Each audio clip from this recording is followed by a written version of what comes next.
बिस्मिल्लाहिर्रहमानिर्रहीम। अरशद लोधी काम दियां गल्लां नाल हाज़िर खिदमत है। की हाल जे ठीक ठाक हो, खरीयत नाल हो? अल्लाह ताला तुहानू सलामत रखे। तो सुनाओ तुहाडे शहर का मौसम कैसा है जनाब?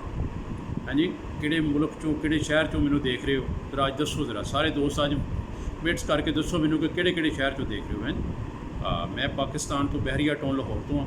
तो अज सारे दोस्त जरा मेहरबानी करो, जरा अज दसो ना जरा किहड़े किहड़े मुल्क तो तुसीं देख रहे हो, क्योंकि मैं तो बाद चैक करता रहना। कोई सऊदी अरब तो देख रहा होंगे, कोई कुवैत तो देख रहा होंगे, कोई बरतानिया तो देख रहा है, कोई अमेरिका तो देख रहा है, कोई इंडोनेशिया तो देख रहा है, कोई बांग्लादेश तो देख रहा है, कोई अफगानिस्तान तो देख रहा है।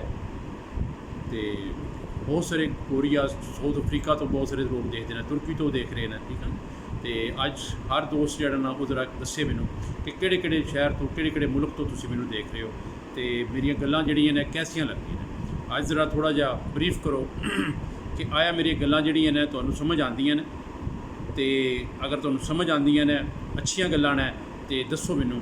अगर तुसीं समझदे हो कि यार इस तरह नहीं, कोई होर गल किसी किस्म की सुनना चाहते हो, तो वह भी जरूर दसो।